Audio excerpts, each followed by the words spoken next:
This week marks the 5-year anniversary of a singularly destructive episode in Rogue Valley history, the Almeda Fire.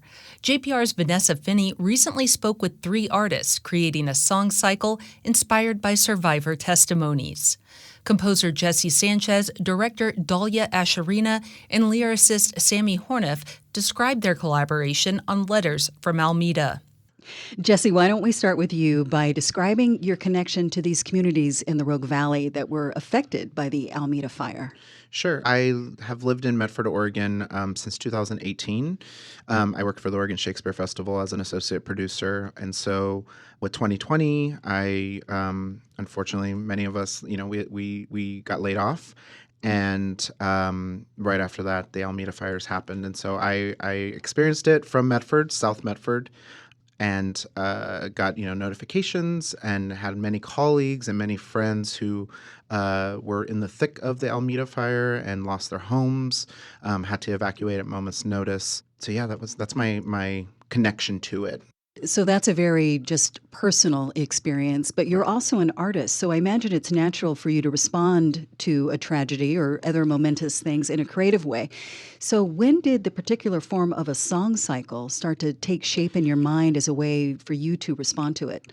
Yeah, so, I look at the news a lot and I see many other cities having fires, most recently Los Angeles and Maui and other big locations that were getting a lot of national news on the fire. And I know we had a lot of national awareness with the Almeda fire, but I always thought that because of it being so close to shutdown of the 2020 pandemic, that it just was, layer after layer of just not good things happening to a lot of folks. And so I really thought, well, it's about to be the 5-year anniversary for this fire. And I said, that's interesting. And I just kept wondering and pondering, I wonder if there's any way I could contribute my artistry to tell some sort of story. And I thought about it and I was like, well, we live in the Rogue Valley. It's a very art-centered community.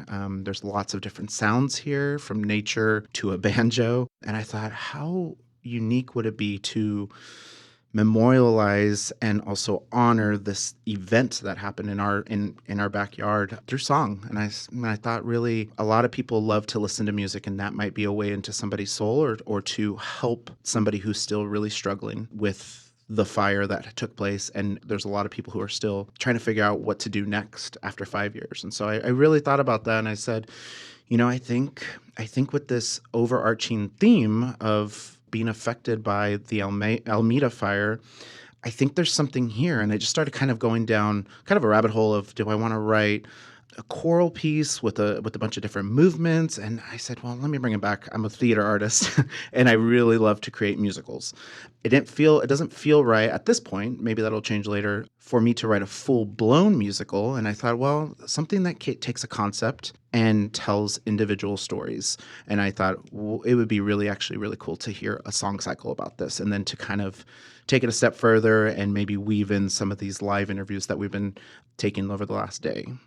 Okay, so there's many layers of work going into this, and it is a work in progress, as you said. So you're gathering all the interviews, which I understand you've been doing this week, and testimonials, and of that will sort of guide your creation of songs and Correct. How to weave in spoken word. So Right. there's sort of a natural process of the stages. And we'd love to hear from Dalia and Sami, so sort of set them up by telling us why you chose to bring them into the project.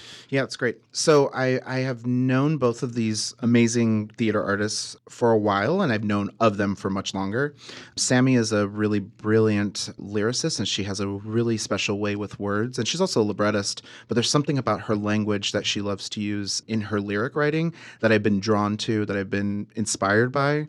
And so about a year ago, I had talked to her about other projects, just wanted to maybe chat and kind of figure out, is there something that we could collaborate on together? Because theater is such a collaborative art form. And we were just kind of tossing ideas out. Nothing really stuck. And then I I started thinking about this project, and I said, somebody who has the language and the power of language, I think it's Sami. And so I talked to Sami, and I said, Sami, I would really love for you to be a part of this. And so I pitched her the idea, and said, here's kind of what it is. I would love to bring you out to the Rogue Valley because it's such a unique place, and I think you need to be here and live and breathe the air that these people all are breathing. And then with Dalia, she comes as the director mindset, the mindset that sees the big picture of things. And I've always have admired her trajectory and her career and what she's done in such a quick time.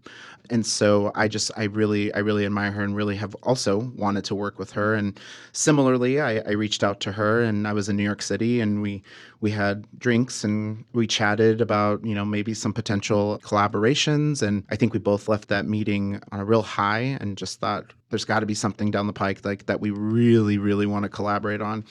And so I think with this particular project, we needed somebody who really has the understanding of what all these different kinds of people have gone through here and to help shape this narrative and to keep that perspective from afar. Because sometimes I feel like because I'm here, I've gotten so into the weeds with it at times, just kind of thinking and hearing a lot of information. So having Dalia as a part of the project is going to be so incredibly special and important to have her perspective. So Dalia and Sami, you're both living in New York, as Jesse mentioned, but we all know you don't have to be from a certain location to be drawn into a human story or tragedy, right? We see it on the news, these stories of tragedy and resilience that we're going to hear about. And you might, I imagine, have a sort of a purely creative interest just in working with Jesse. But I'd love to hear, in a case like this, does it start out sort of abstract, meaning the topic, but then deepen for you once you've actually spoken to some of the survivors in person, as you now have? Yeah, that's a great question. I actually spent some time in Oregon a few years ago, and I really fell in love with the place. I think there's such a magic in the nature, and the people that live here are so incredible. With this project in particular, I know coming into this, I felt like, I need to actually get more information before I'm able to ask the questions. And as we have started to conduct these interviews, I feel as though there could be, just from the people we spoke to yesterday, there could be 4 different narratives that we follow, right, already. So there's such a richness in everybody's experience, and in the interviews we've conducted, what really sticks out to me are these moments of what do I do in this situation, with people being faced with literally flames or the prospect of losing everything. And the way folks have been able to describe these moments has, I think I speak for all of us, has really quickly impacted us in a way that I think reading news stories is one thing, but speaking to people and looking them in the eyes and hearing their firsthand encounter has been really, really impactful. So I really want to show other folks and express to other folks how these people have dealt with these situations and how they've actually come out and rebuilt. Okay, so it's informing the way you're going to direct it. Yeah, definitely. I always, as a director, I'm always like, why are we doing this right now? Why are we doing this project right now? Why are we gathering? Why are these people gathering? What's the reason, right? And I think that's a lot of where my artistry comes from. And in this case, I don't know. I think living in New York, I was not totally aware of what the situation here was. And it's such an important story, and it's such a story of human beings and how communities come together. And I think even if maybe you haven't dealt specifically with wildfires, you can really sort of relate to a lot of the things folks are speaking to. Thank you, Dalia. Sami, same question to you. I know you're new in the process now, you're just starting to gather interviews, but how has that maybe changed the initial feeling that you had coming into it? And what do you hope to accomplish with this collaboration through your lyrics? Yeah, I think I am looking at this trip as the ability to listen and to learn.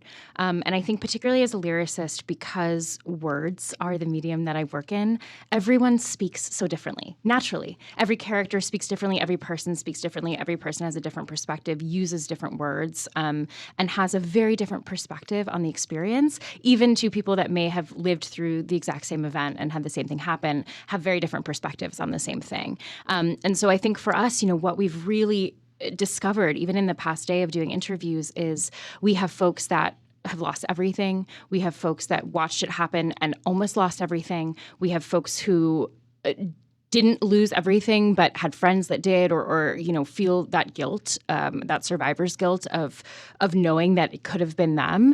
And so really getting to know these people's experiences and seeing how varied, even though this event happened to such a large community, every single person has a different experience of where they were that day, what it looked like for them, what they went through, who they were there with, who they were interacting with. And, those stories of community, particularly in the ways that, as Dalia said, the community was able to lift each other up, or people finding each other in that moment of trauma and that moment of despair, and the ways in which people come together, particularly because it was during the pandemic, a time we've been talking a lot about the fact that we weren't supposed to be with people. We weren't supposed to be near people. People were scary. And in these moments, what you really need are people. You need people to hold you up, and to support you, even people you don't know who have just gone through something horrible with you, at this time when we were supposed to be 6 feet apart, wearing masks, not seeing each other's faces, not seeing each other smile. I think that was something that I forgot about coming into this. We're 5 years past the Almeda fires, we're 5 years past the pandemic. And it's amazing, I think, from the pandemic, how quickly we all go back to being in spaces and being normal, because that's what we're meant to do. That's what humans are meant to do. And it's so natural for us. But at that time, remembering, oh, right, we were not supposed to be near anyone, and here are people helping each other at a time when we were so disconnected. I think that for me has been, even in the past day, the biggest realization of putting the time period, as a period piece too. I'm putting the time period on top of the fires to really understand the context even better. That's a great point, because we can't forget about that nuance that at the time, many people were sort of eyeing each other warily from across the street. Absolutely. Keeping that, and then we went to lending a hand. Okay, we're winding down already, so let me get to Jesse. How are you funding this project, and where and when do you see yourselves presenting this project? That's a great question. Thank you. Last year I received the Miller Foundation Spark Artist Award, and so I received a $25,000 award just for being an Oregon artist, and there was some requirements and different things, and they honored a few people across the state, and so I am using a portion of that award to kickstart this project, and that's been the goal. As soon as I got it, I knew that I wanted to put a portion of this to start writing this, to have collaborators join me. And then I have local friends, two people, Bill and Ray Saltstein, who have also helped contribute to getting this project off the ground. We have been in touch with local organizations, arts organizations as well, that we're still talking to in terms of maybe workshops or labs to further develop and to further have writing opportunities, as well as other organizations in the Pacific Northwest that we've started to talk to, theaters that would be able to house something like this project, because I think it's a project that is very specific for the Rogue Valley, but it is also very universal, because we all experience wildfires at some point, whether it's smoke, or seeing pictures, or having one in your backyard. So I think it's important to not only honor this community, but also reach out to the rest of our neighboring states who also have been affected by the smoke. Yes. All right. Well, please keep us posted on Letters from Almeda. And thank you all for coming. Thank you. Thank you so much. That was JPR's Vanessa Finney talking with Jesse Sanchez, Sami Horneff, and Dalia Ashurina about their collaboration on the song cycle Letters from Almeda.